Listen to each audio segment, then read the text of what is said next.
Oh, he's so terrible. I can't even believe you say that. Bo Nix is terrible. He's so bad. I don't talk like that, man. I really don't like Jared Goff, and I don't think I would have made it out of that conversation without getting into a fight. Get ready. Class is about to begin with green white dudes coming at you with some heat. Welcome to School of Hot Takes. Welcome back, everyone. This is Mitch with another episode of the School of Hot Takes. We are joined by my co-hosts Brian and Dylan. How we doing, boys? How was your weekend of football? Fantastic. The football was I think it was like a 6 or 7 on a scale for me, mainly because I got a lot of stuff wrong in my pick'ems. But other than that, it was all right. It was an all right week. Don't you just hate it when that happens? I think you Well, it got the happens to right me a lot. answer So for 'em, but yeah, yeah. yeah. I think it's me. I think the problem is me. So Bad luck, Dylan. Yeah, I same thing here. Went 0-2 on our picks and locks, so I'm gonna have to redeem myself. I'm thinking I might have to double up so that I can catch up with you guys in terms of making sure we have the same record. There you go. But yeah, Will Levis figured it out, fucked me on the lock. hmm So Yeah, yeah, gonna be a little worried about your Texans and that 15-2 running the AFC or AFC this year. I'm a little worried about that. yeah, I don't think that's gonna happen. It was kind of a win-win take for me though, because I also didn't think that CJ Stroud was going to come out and immediately be on fire this year. So the fact that he's still showing signs of being a little bit raw, I'll take them being not as dominant as I expected. The defense looks great though, which was also a big part of that Yeah, take. true. Defense looks good. on the bright side, they might be in the worst division in the AFC. So, Yeah, There's also that. true. Yeah, he can kind of afford to have that little bit of sophomore slump. right. But let's move into a hot take that I sort of conjured up here from this week's game. I have a hot take, and then I also have, I guess, a medium take paired with a question, I guess, that I Okay. want to run by you guys. So Great. I'll start out with the hot take here.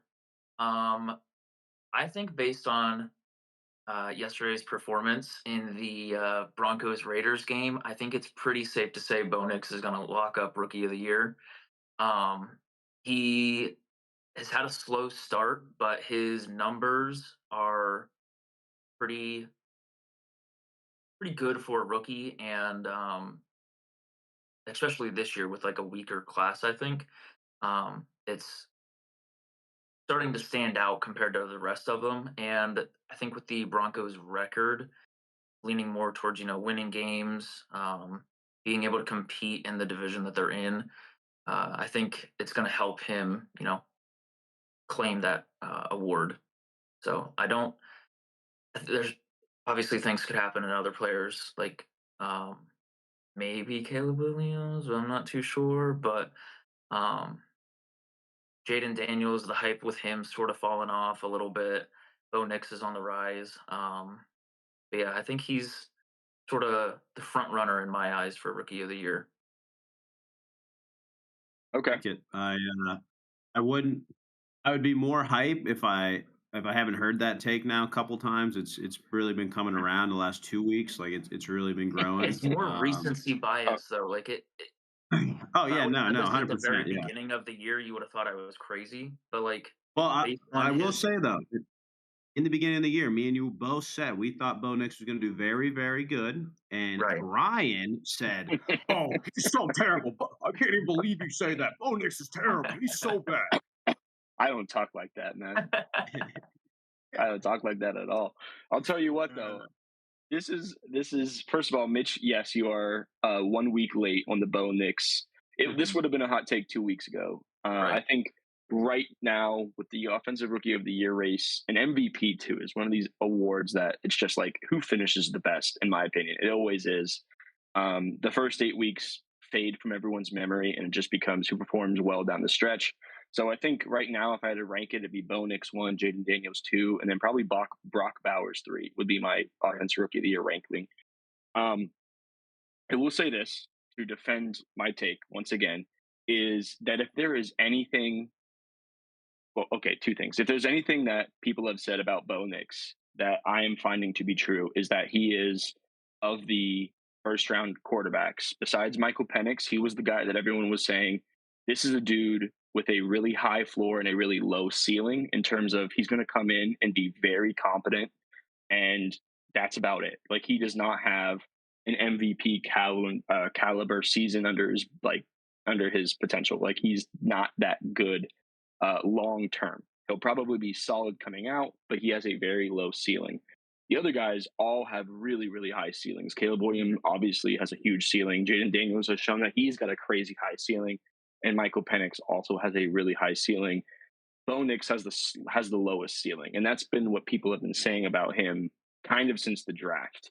I will say that so that is a negative. That's something to keep an eye on. Again, rookie of the year is what we're talking about. So whatever. Right. Maybe it was a bit low on him first year. I will Mhm. say the other thing that I've appreciated about Bo Nix is that he actually is improving. It's Mhm. not just that he is um, staying the same. Like he is not the prospect that he was week one of this season. He is actually throwing the ball downfield.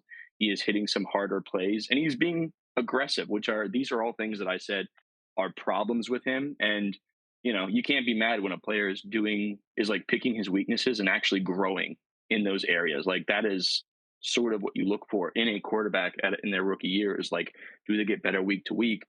And I think to further your take, Mitch, I think the two quarterbacks that are improving are Caleb and Bo, and the quarterback that is regressing would be Jaden Daniels. Yeah, So that is definitely. definitely interesting to watch. I think you're right. I don't necessarily think it's that hot of a take anymore, like Dylan said, but I, yeah, you gonna yeah, say? Drake May I too. think it Drake also May showed helped. signs. Yeah, yeah, Drake May showed if he wasn't on such a god awful team, like he's shown signs too. I think he would be much more in the running, but he's just and I got that completely wrong. I thought he was going to be terrible, and Brian was all over him, and he's looked really good. If he was on, I would have loved to see him not get taken by the Patriots somewhere else because I yeah, think he really could have made an impact on some of these other teams.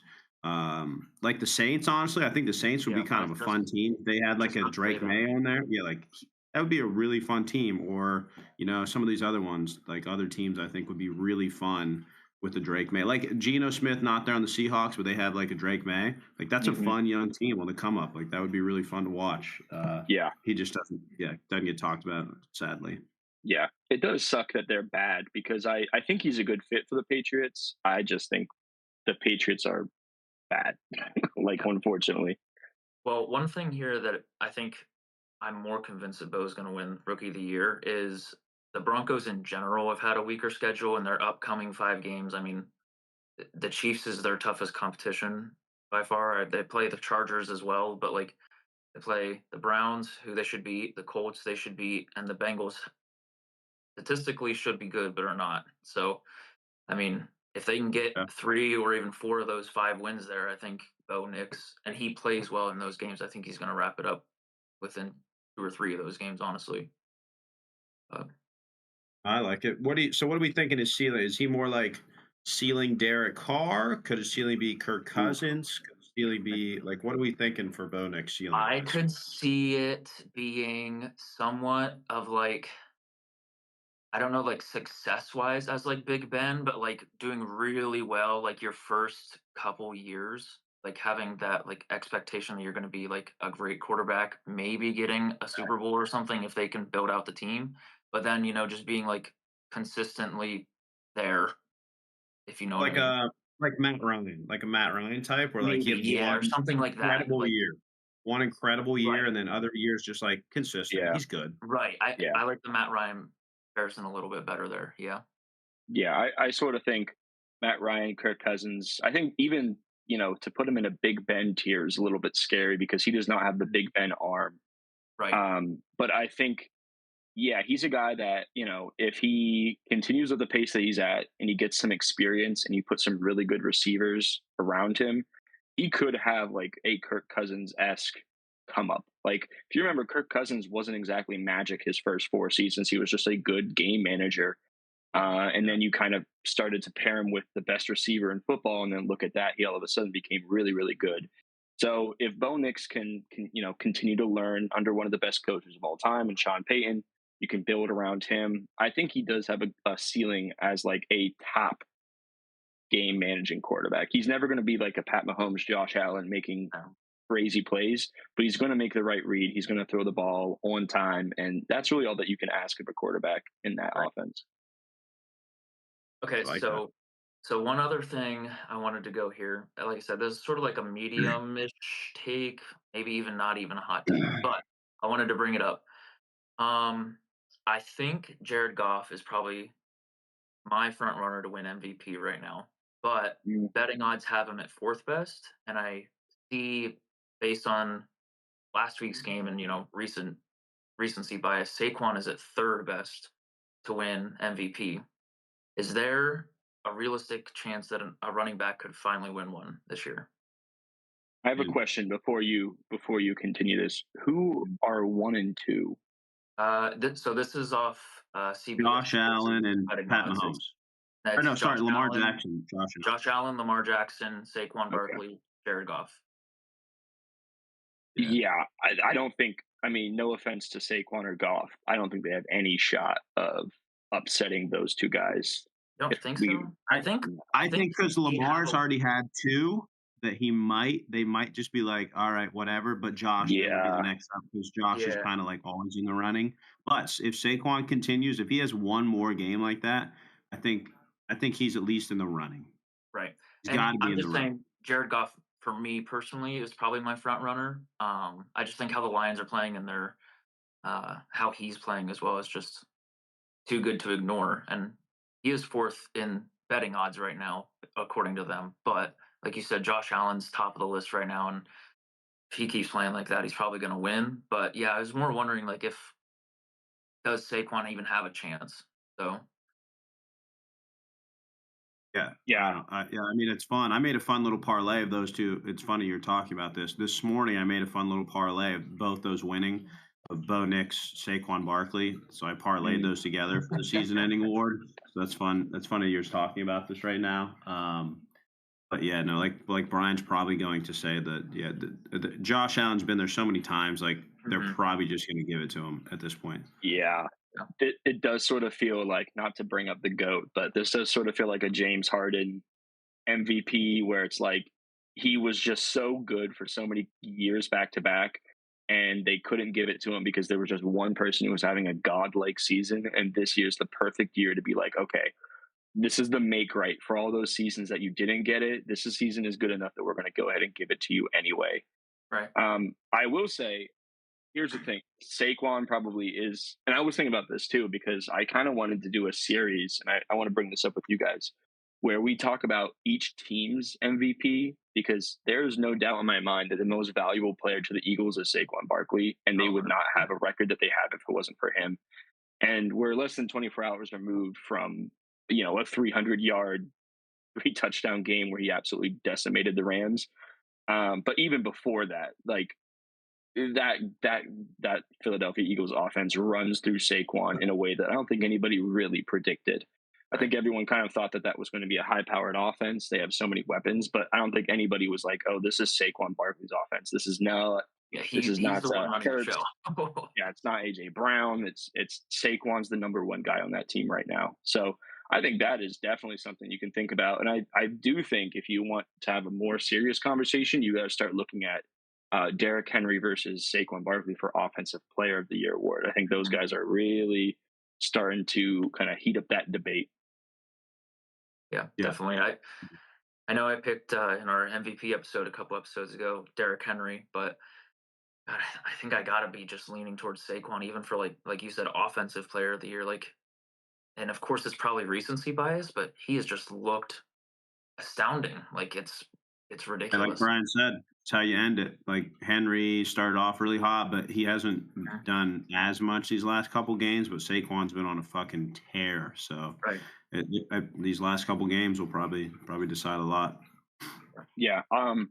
Also, I want to say this about Jared Goff because I am not a Jared Goff fan, Here we and I go. would be. Here we go. Okay. I don't think. First of all, I just don't think that he does anything special. I mean, we want to talk about like a Bo Nix comparison. Talk about a guy that is like his offense is just kind of catered to just making the right read and getting the ball out. Um, Shout out the subreddit for the Minnesota Vikings who did a comparison of Sam Darnold and Jared Goff. Sam Darnold has more yards, more touchdowns. They have Sam Darnold has one more interception, so Jared has 9, Sam has 10. But Sam Darnold has a better QBR. He is better in efficiency. He is better in PFF grade. There is, they call Jared Goff a garbage time merchant, and and Sam Darnold actually leads the league in deep ball throwing.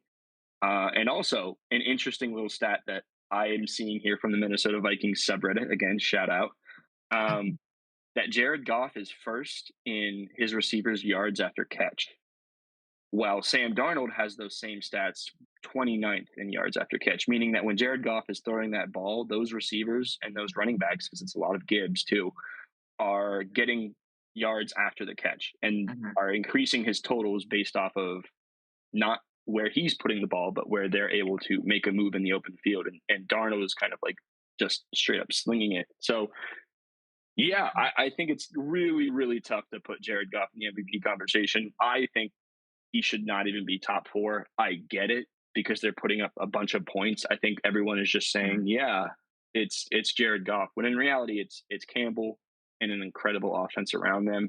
Not saying that Sam Darnold should be an MVP candidate, but obviously, Hey, obviously, hey, I mean, he deserves it more than Jared Goff. I'm not even going to lie. Like, they have a good record. Their offense is doing pretty well, and he's got better stats than Goff with a worse team and a worse coaching staff. I think he deserves more than Goff. I just think it's a 2-horse race at this point, and Goff is not doing enough. If Goff had 10 more touchdowns and like 3 less interceptions and was a little bit more efficient, then I would say absolutely. But I don't think he's got it. Yeah, still got 5 games left in the season, so there's potential. But I like Jared Goff. A little more obviously than Ryan does. I think he's somewhere. He's somewhere in like the 8, 9, 10 range for QBs probably. If I had to put him somewhere, I think so. he's always. But at this point, he's looking like he's at least going to get to another NFC Championship. He's been to a Super Bowl. Obviously, he's pretty good. Like we can't always give it's like, oh, it's the coach, oh, it's the team. Like eventually, you got to say a little bit of like he's probably all right. He's probably pretty good. Is he great? Yeah, he's all right. Yeah, he's all right. He's absolutely he's all right. He's all right. Like, would I take him over Dak Prescott? I would take him over Dak Prescott. Like, he's way. He's definitely better than Dak Prescott. Yeah, your guy, Dak Prescott. I would absolutely take him. Yeah, because you've always been circle jerking Dak. I would take Jared Goff over Dak in a heartbeat. I would take. Listen, this is the thing I like about Dak Prescott is he is a gunslinger, dude. Like, he's gonna make some badass plays. He's also going to make Jared Goff. Jared Goff's a gunslinger. Plays. That's all Jared Goff can do. He can stand Jared Goff is not a gunslinger. Well, he's averaging like 9 yards an attempt. That's pretty good. 9 yards an attempt, but again, that is counting. He's first in yards after catch, meaning his players are able to take a pass and get him those 9 yards. He's not throwing the ball deep downfield. Yeah, but I did look up those stats. I did look up those stats. He is ahead on completion percentage, ahead of Darnold, and he is ahead of Darnold in yards attempt, by the way, too. Yes, he's ahead he is ahead in percentage. He is behind in efficiency, which is like, are you able to make those pass attempts count? Which is a better metric to look at than just completion percentage, especially when, like I said, Jared Goff is throwing a lot of screens. Yeah. But hey. Yeah. I mean, they both have really good offenses. I mean, we're comparing 2 guys that are throwing to incredible this is why, for the listeners out there, this is why I wasn't allowed to be on the Dawson episode, because unfortunately, I really don't like Jared Goff, and I don't think I would have made it out of that conversation without getting into a fight with Dawson about the Lions, because they're good. Didn't say much about it. He didn't say much about Jared Goff. He doesn't give. I mean, he didn't give a lot of a lot of love towards Jared Goff. I think he's just like he's right in the middle about him. Like he's good. He's a good quarterback. He's not great. He's not in the elite tier, but he's good. Mhm. Absolutely good. Absolutely a good quarterback. Well, boys, He's while we are talking about Jared Goff and the Lions, I think we should move into our main discussion here. Since it is the holiday season, the Thanksgiving Day games are upcoming. So let's just start out with the Bears and Lions game here. What do we think is going to happen here? What are we looking forward to? Brian, why don't you get us started? Yeah, here we I go. mean, Caleb circle jerk. Here we go. okay, quick note about last week's game with Caleb Williams. I will say I was really happy with how he played. However, that last drive was kind of all on him. I think the Bears were really close to pulling off something that has never happened, which was something like a team down 10 or more points has never recovered an onside kick and then won the game. Something like that. They're like teams who have attempted that particular stat line are like 0 and 800 or something. And they were really close to doing that. They were a drive away. And I just think that Caleb really kind of choked in that pressure situation. But he is getting better every single week. I think this is the matchup that I've been waiting for to kind of see how Caleb Williams stacks up against the Lions. I will say, I know we're going to kind of get into some betting here. Rookie quarterbacks famously kind of struggle on Thanksgiving. They struggle in short weeks. But also, Jared Goff struggles on Thanksgiving and struggles on short weeks. So I think this is a game where I'm going to hammer the under. I don't think this is going to be an offensive showdown. I think this is going to kind of be a run game slugfest. If I had to guess, I think Monty and Jahmyr Gibbs are going to get a lot of work, as well as Swift and Roshan Johnson are going to get a lot of work. I think this is going to be one of those games. I'm taking the under on this game. Almost all of the unders I would take on this game. But yeah, I'm looking to see, rookie quarterbacks don't do well on short weeks. Jared Goff doesn't do well on a short week. How can these guys kind of turn around and who wins? I think this is going to be one of the games that I'm most looking forward to, and it kind of sucks that it's the early game. But like you said, and he has been doing it. Caleb Williams has been improving week after week, and especially last week, 2 touchdowns, was 340 yards, I think, or something like that. So I mean, he was out there throwing the ball, making good passes. His receivers seem to have, there seems to be that connection, I guess, basically between them now, that wasn't there maybe at the beginning of the season. So I'm Hmm. interested to see how they do, I guess, against back to back division rivals. Um, like you said, Thursday day game, I guess. But yeah, short week. It'll be interesting to see how they play. I think the Bears' offense is, like I said, clicking now. So I think it'll be a closer game than people are thinking. I don't think the Lions are going to win, 52-7 like they have in some of these recent weeks. But like, I think it'll be a pretty good game in general. Hmm. Yeah, no, I agree. I think the Bears defense will definitely keep them in this. This will be a good test to see how Caleb Williams does. He seems to always start out really slow, and then he just like after halftime decides like, oh man, maybe I should like figure this out because he started slow almost every week, and then he just figures stuff out later on. He seems to just take a while to, I guess, get comfortable. And he even said, I think it was last week in an interview, he's starting to get his confidence back slowly, and it just takes him Mhm. a while to kind of get that. He did have some lucky ass, but there was a couple where he like lollipopped him in there, and I was like, I don't know, man. Maybe we should calm down on some of those. He threw one to Keenan Allen where it probably should have been picked, and he was just like he it was between two guys, and somehow it didn't get picked. So like he's definitely getting lucky on some of these, but he's definitely getting better. Absolutely. I Right. think the Lions will still kind of they'll roll though. I think I'll take the Lions here just to roll through here. Yeah. 28-21. That's my official prediction. 28-21 Ooh, Lions. Oh, that would hit the over actually for this game. Believe it or Yeah, what's not, the I know. over That's under why right I'm now? scared to take the under. I'm scared to take it's the under. 48.5. Oof. Yeah. I'm definitely taking the under. I'm not gonna lie. If we're picking straight up game, I don't know if we want to include this maybe in our records, but if I had to pick this game right now, I would say Bears probably like 20-17.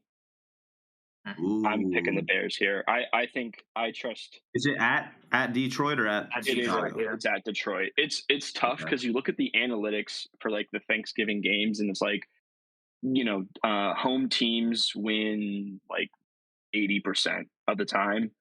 Um, but I think that this is one of those games where one thing I've also learned, by the way, about those upsets and locks, dude, I'm never picking a divisional game again because those are complete shit shows, man. I'm not gonna lie to you. Like Yeah. anything could happen in these games. It's a short week. Like I said, rookie quarterback struggle, Jared Goff struggles.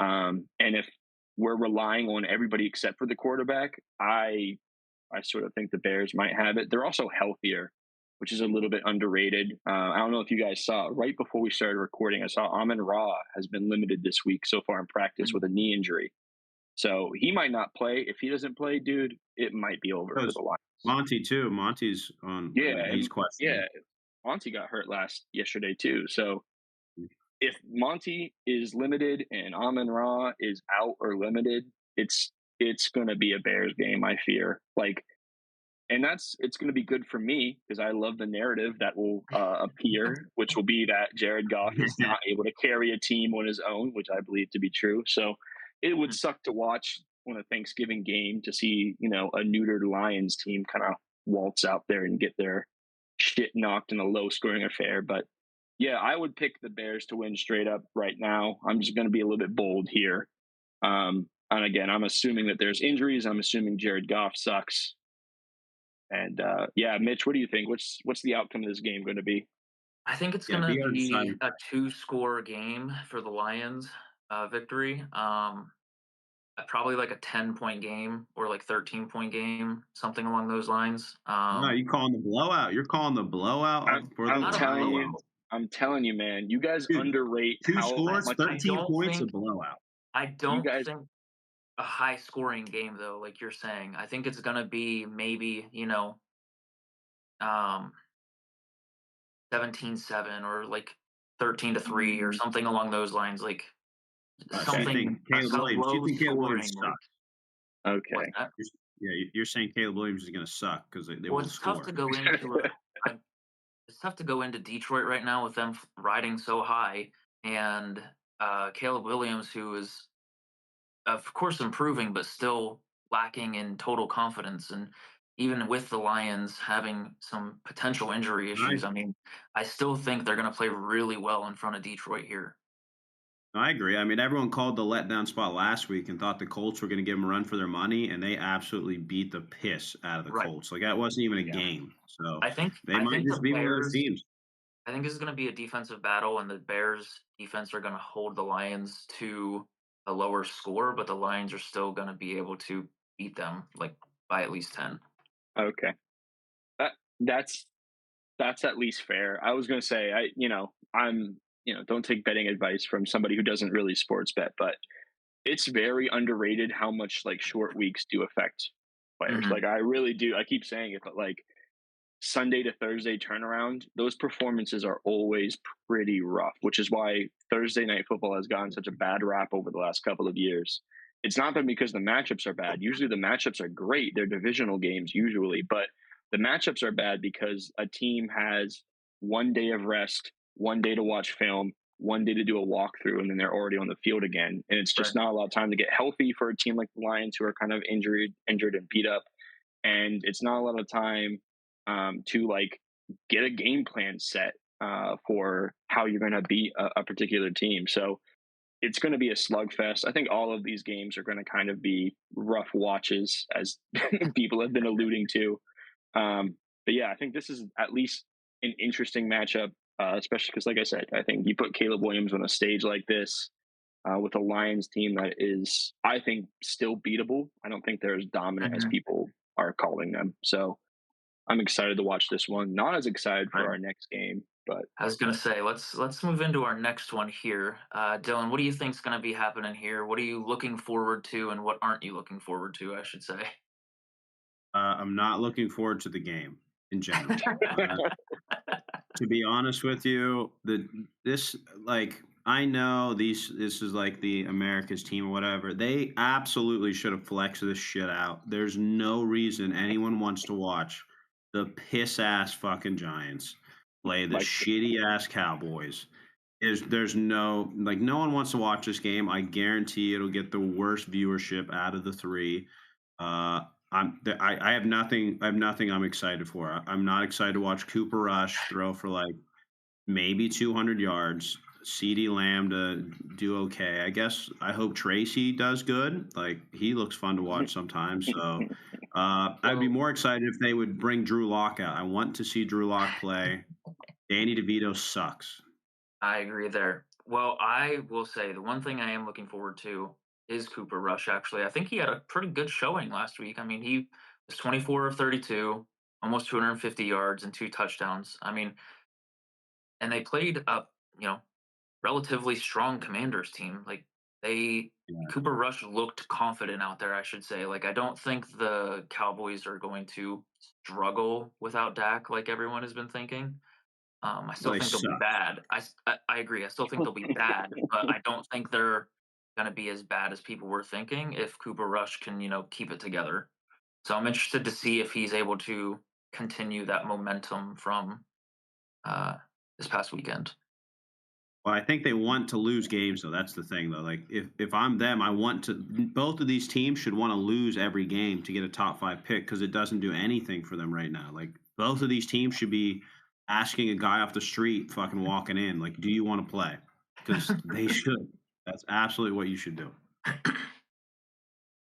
Well, I don't know unless other teams just shit the bed, which I'm sure they will. The Cowboys are probably going to be somewhere between that 5 to 10 range anyway. So I mean, even if they win an extra game or two, I don't think it's going to make their situation much worse or better, regardless for the draft. I mean, the Giants are pretty much locking up a top 3 spot right now, but the Cowboys, I mean, even if they do win a game or two, their draft stock isn't going to change that much. I don't think. Like, never know. yeah, I What do don't. you think? What do you think, Brian? I'd pick the Cowboys to win straight up. I think this Mhm. is. I think you guys are kind of on the right path here. With the Giants aren't trying to win. They've made that clear. Their team knows they aren't trying to win. Their fans know they aren't trying to win. The Cowboys are kind of playing for pride, and I think that's clear with their win yesterday. They could have easily rolled over at any point for the Commanders, and they're playing for pride. They're playing for the coach's job. I think they want to win games, despite the fact that it probably would benefit them to lose. Hmm. I think they've got something to prove here, and the Giants team is just absolutely crumbling. I don't know. Did you guys watch that interview with Malik Neighbors yesterday? Yeah, he's like, No. "It's not the QB, man. It's not the QB." Yeah, I thought that was an interesting conversation. First of all, for him to be like, yes, he was like, Oh, we I did. still lost. The outcome was the same. We still lost. So you guys cutting Daniel Jones was not the solution. Benching Daniel Jones was not the Mhm. solution. That did not go over well with those players at all. And then on top of that, Malik Neighbors was like, yeah, you guys didn't even give me a target until we were down 30-0. Yeah. So this is just a team that your best player, you're not even targeting him until the game is well out of reach. This is the least serious team in sports right now, probably. Like this is an embarrassing thing to see. So Yeah. again, And take the under, hammer the under on this shit. The only way the over hits is if Dallas decides to just put Blow their him out. nutsack on the table and say, right. "Hey, we're still a good team." And one of my parlay picks that I have is CD Lamb anytime touchdown and CD Lamb over his yardage because I think this is going to be one of those games where CD gets right. He narrowly missed, I think his over for yards yesterday, but he had like 10 catches and then he just wasn't targeted in the end zone. I think he's due to have an explosive game, and this might be the day that he goes off. So Yep. yeah, I would take the Cowboys outright. I could see the Cowboys just blowing out the Giants here. I think they might spread the ball around a lot, rather than just throw it deep or throw it short. Or I think you're going to see a lot in the run game. I think this is a game where the Cowboys with Cooper Rush can experiment and see what they can and can't do. I think going forward. Yeah, the point total here is 37.5. I That's an under.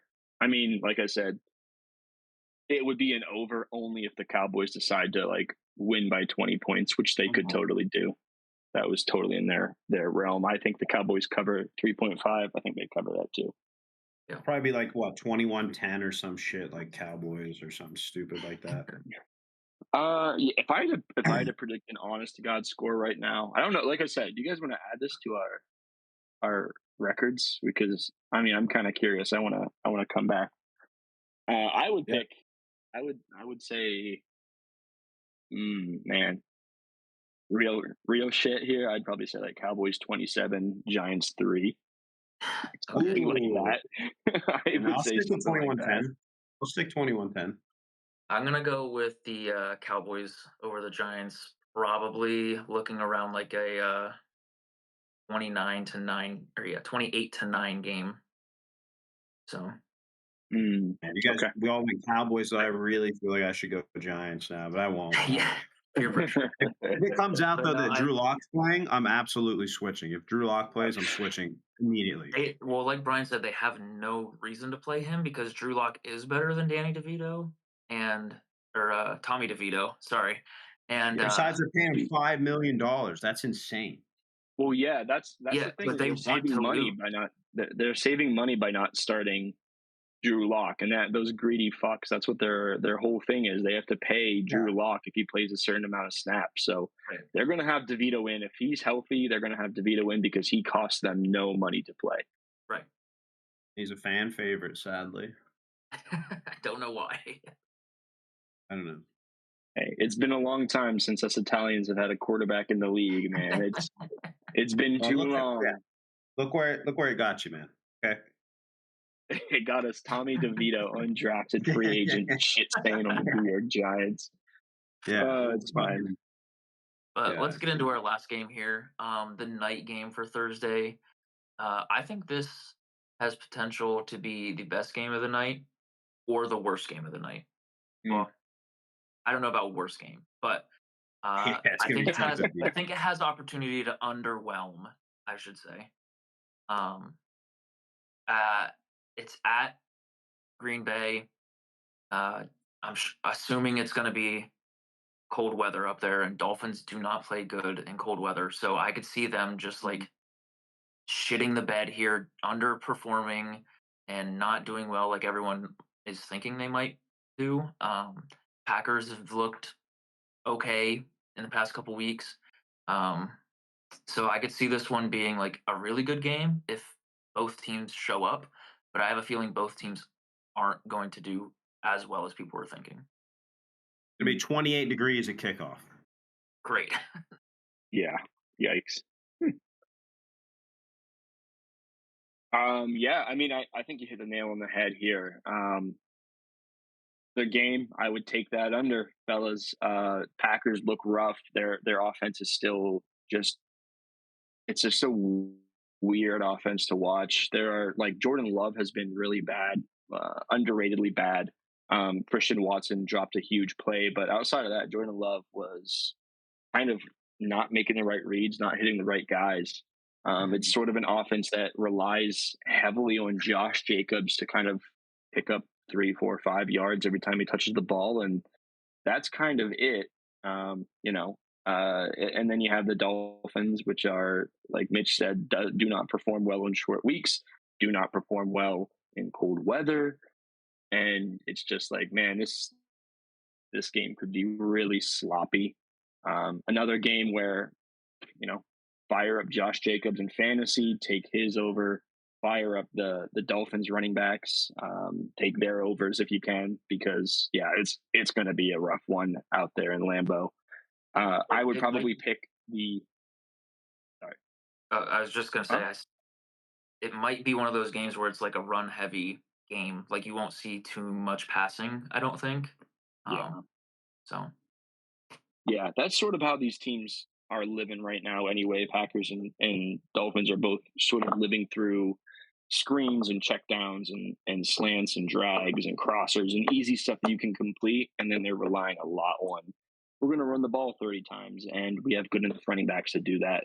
if I had to pick, I'd pick the Dolphins, even though Tua doesn't do well in cold weather. I'd still pick the Dolphins here. I just think they're a little bit hotter. The momentum is on their side. I think the Packers have now gone 2 straight weeks where I've fully expected them to lose when it comes around to the fourth quarter, and they found a way to win. So, yeah, I'd say Dolphins 24, the Packers 22. Ooh. What's the over under on this? Do we know? It's The 40, spread is 40-something. 3.5. Let me look at the 47.5. Ooh. Yeah, I'd take the under. Like I said, this is an under. 3 unders. This is an You under can parlay Thanksgiving. 3 unders. You got to do that, dude. You can $10 will get you $60 on that, I think. Yeah, wow. Well, there you go. Yeah, give me the Packers. Give me the Packers 28 28 17. Mm, okay. I'm pissed off at Jordan Love. I really thought this was going to be his year, and he's been, like Brian said, a bit underwhelming. Like honestly, really underwhelming. It didn't help. Like very end of the first week, he had that minor knee injury, and I think that's really affecting how he plans to throw. So that's a shitty injury to get at the very beginning of the year, especially because he was looking really mobile. He looked really good running the ball last year. He has not really done that at all. So I think it's kind of made him more one-dimensional. And like many QBs, when you take their rushing ability away, it kind of makes them a little bit less reliant on something, and then they get a little shook. So we'll see. I'm hoping he can snap out of it and start looking like he did a little bit more at the end of last year. That's more just wishful thinking, though. So, but yeah, give me old J Lo. Give me that J Lo. 28, 17. So, Interesting. 28, Yeah, 17. I think I gotta pick the Dolphins here on this one. You fools. I know I'm not confident about the pick for the win for them, but I just think they'll be able to squeak it out. I think this is going to be like a close game, like a 1 point game. Like I could see this being like, I don't know, 17-16 or 21-20 or 28-27, something along those lines. I think it's going to be. I don't think either team is going to blow each other out. Like it's like I said, going to be close. So. Yeah, honestly, this is one of the worst slates for Thanksgiving football I can remember. I want to be very open and honest about this. I think I'm it not has excited. potential to be good though. Like maybe not the best Nah. overall games, but I think it has potential for like great plays, a lot of potential for players to prove themselves. So I don't think it'll be like entirely bad football. Yeah, I mean, I guess we're gonna have to find out. I mean, the NFL is trying to take over. They're taking over Christmas now too. I saw like Netflix is going to show a couple games or something like that. So yeah, maybe that slate will be a little better. Well, I know we were talking a little bit of some betting odds throughout this. Something we did for this Thanksgiving week, we all picked a little parlay to go along with these games. So I don't know if we want to run through those real quick and see what we got going. Hell yeah! Mortgage your house on it. All right, Dill, why don't you get us started off since you're the betting savant here? Yeah, not at all betting savant. I really wish I was though. I'd be a lot richer. Let's see. I got to go through here. I put a lot of stupid bets out, so I got to go find it. All right, here we go. The bet that I'm going, I did one leg from each of these, and they don't have all of the updated for like rushing, passing, receiving, all that yet. So I had to keep it pretty basic, which makes me really sad. So I did right now Chicago's getting 10.5, and that just feels absurd to me. Why they're getting that much. I don't think it's going to be that much of a blowout. So I'm going to take the Chicago Bears to keep it within 10.5. If you're giving that to me, I feel like that's easy. So don't fuck this up, Caleb. Come on. And then I'm going to take Tyrone Tracy anytime touchdown for the Giants Cowboys game. I just think, he has a good chance of it. I was going to go Rico Dowdle, but yeah, I don't know. I'm not really sold on him. And then I'm going to take Tua over 1.5 touchdowns. So I think he's going to go over 1.5 passing touchdowns. Yeah, I'm going to take that for 2 passing tutties from Tua because I like the spicy odds on that. So it's my 3 leg parlay. Do We'll you see have how we the go. what you bet in the payout? Yeah, it's $5 for 51 bucks. That's not too bad. Yeah, it's like a plus. I don't know what it is. It's like plus 300 or something like that. So Nice. probably unlikely to hit.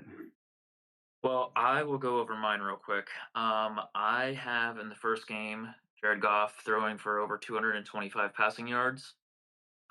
He's hit Okay. that in each of his last 3 games. I think he'll do it against the Bears here again. Still a low scoring game, but I could see him getting like a lot of receiving yards, or passing yards, I guess, not receiving yards. Um, my other one for the Cowboys Giants game, I have Rico Dowdle anytime touchdown. I picked Oh this and yeah. looked at the stats afterward, and I was like, ah, shit, that might not hit.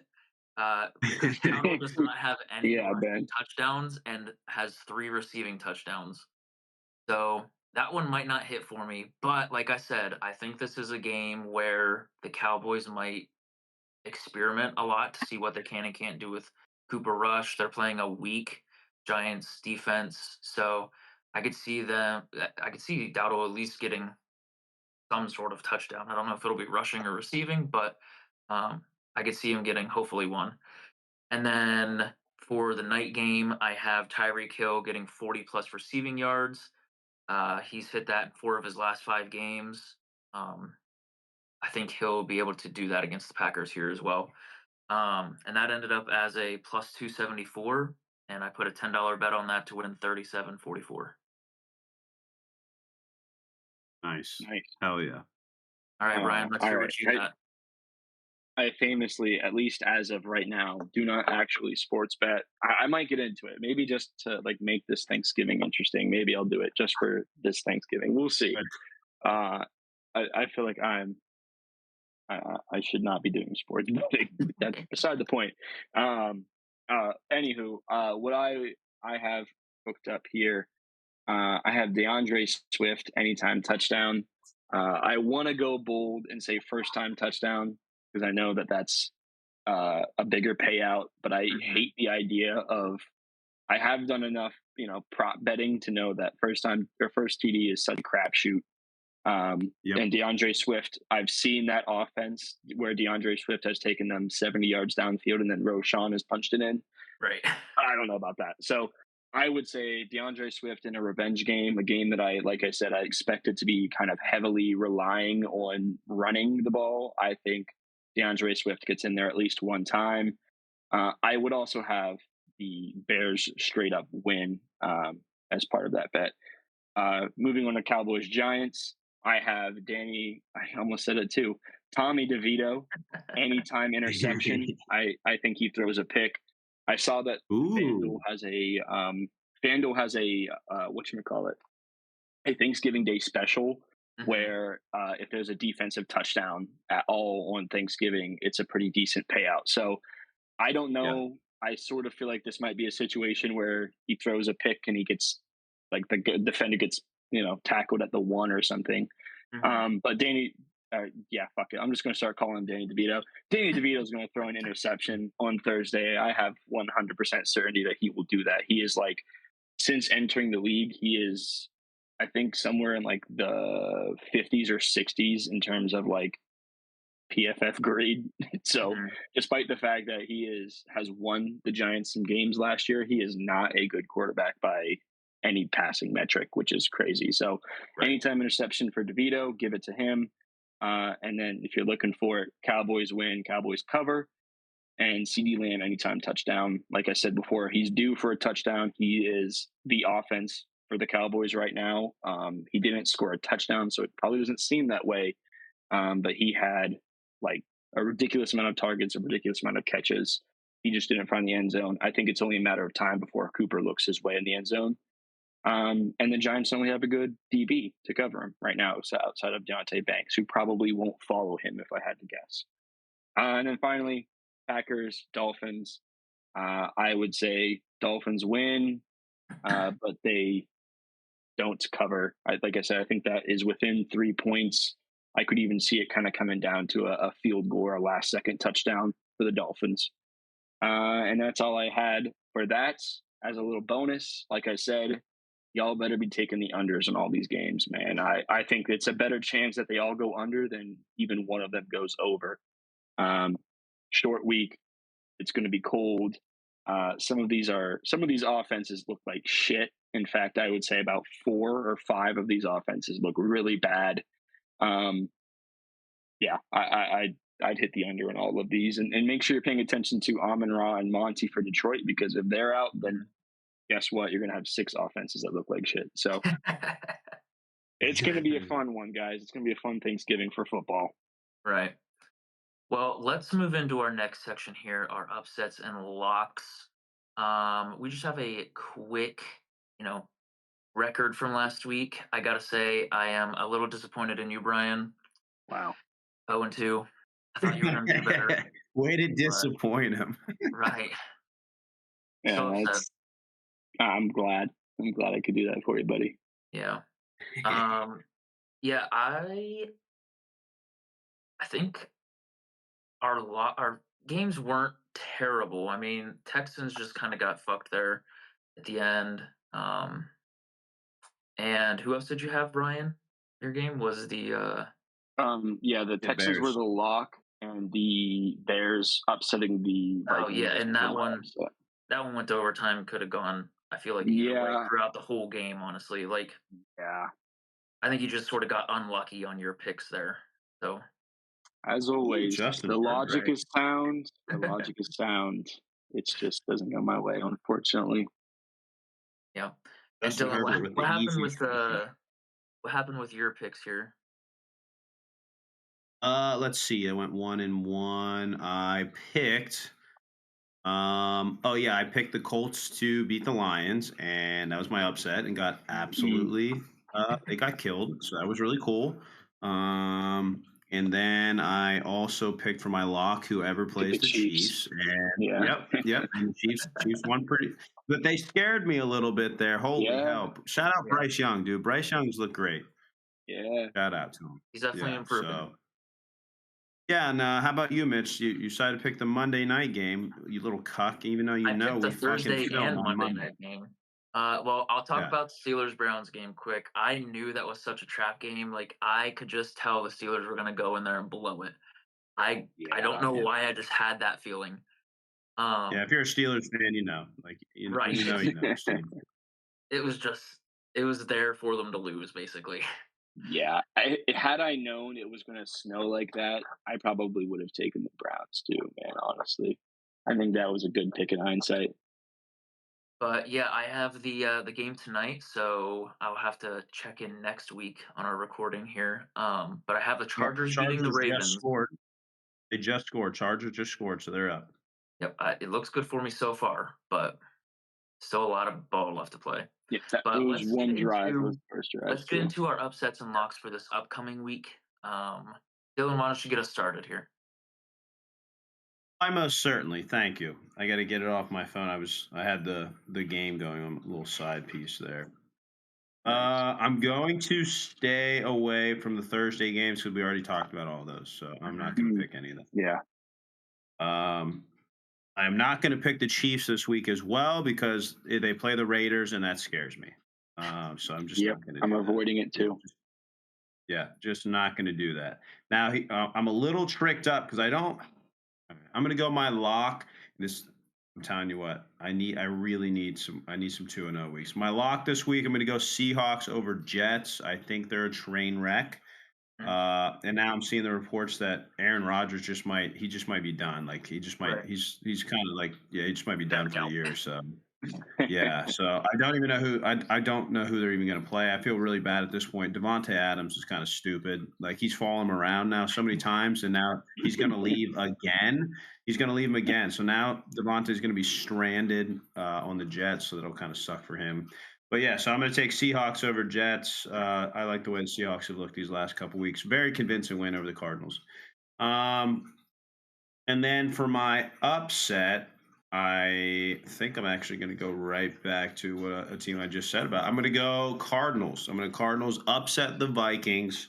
Uh, and I just don't think they're going to lose two in a row. The Cardinals look too good. They had a terrible performance there, but they seem to show up to these games, these bigger games, and then like the games where Mm. they're just like, I don't really give a shit. Like I don't know why they didn't get up for the Seahawks, but they just didn't show up. Like they just didn't care. Maybe Kyler had too much Call of Duty in him the night before. I'm not sure. Yeah, I'm going to take that. Though. I'm going to take Cardinals over Vikings as my upset. Let's go. I They're like it. 3.5 point dogs. I can't believe that. Mm. Damn. Yeah. All right, Brian, give us your hot takes here with your upset and locks. Let's get it. Yeah. Yeah, I'm going to start with my lock here. I got to go back to him. I'm locking the Texans over the Jaguars, man. Uh, I feel like I was just burnt, but yeah, man, I think the Jaguars are still going to be without Trevor Lawrence. They might have their running backs back, but I'm not really even worried about the Jaguars' offense. I'm really Mhm. just more thinking the Texans are going to shred that Jaguars defense. I think it's going to be a little bit of a get right game. You get punched in the mouth as the AFC South leader, and you're going to want to kind of bounce back in a big way. I know I just said I was going to avoid divisional games, but the Jags suck and the Texans are better. So I'm going to go ahead and lock them. Um, and then for my upset, I am going to pick the Atlanta Falcons upsetting the Chargers. This is an interesting game. This is as I was like kind of doing some research for who I wanted to pick for the upsets. Initially, when this game was kind of put on the books, the Falcons were favorites by 2.5 points, and just this week, without either of those teams playing yet, the Falcons got switched to be 2.5 underdogs. So I think there's something fishy in the air there. I think I would take the Falcons to upset them. Again, also a little bit underrated to say the Chargers are playing on Monday night. The Falcons are coming off of a bye. So Mhm. the Falcons have had a lot of time to rest up, a lot of time to game plan, and the Chargers are going to come out of a game, a tough game against the Baltimore Ravens, and have to travel to Atlanta. I think Atlanta wins this game pretty easily too. I think this is a game that 2.5 spread. I think Atlanta covers that. Again, not to keep hitting on the betting thing, but I like that upset. Down to 1.5 now. Is it? Mm. I mean, it's going to be a good game. Their records are super similar, Right. but I think if you factor in the rest and you factor in, um, a home game for the Falcons, I really like them there. Not too But bad. it's going to be Agree. close. Yeah, I like those picks. All Thank right, you. I will get into my upset first. I think the Panthers are going to upset the Bucks. Hmm. I think Bryce Young has just been playing. I mean, better than he has basically from the start of the season, obviously. And I could see this just being like Buccaneers are traveling to the Panthers. If it's colder weather, they might not play as well. Baker hasn't. I guess the Bucks in general haven't been looking as good as they were at the beginning of the season. I feel like there's been some defensive struggles there. So I could see the Panthers getting like a sneaky win here, division rivalry game. I could see that definitely happening. And then for my lock, I have the Bills over the 49ers. Debo seems to be somewhat checked out this year. There's still questions if Purdy will be playing or not for next week. And the Bills are just rolling. They look good in general. So I don't know if there's really too much of a world where the 49ers win, especially if they have their backup playing at quarterback. Mm. So I'm going to lock the Bills in there for a win. I smell an 0-2 coming for you, Mitch. I think so. Ooh. I do. I do. I would not. I looked at those games. I would not have. I was not confident in either of those teams that you just picked. But Hey, We need well, an 0-2 out when of I Mitch. come He's back running away 2 and with it. 0, when I come back 2 and 0, you're gonna be looking the fool. mm, Whatever you say, Jeffrey. All right. Well, that will do it for us at the School of Hot Takes.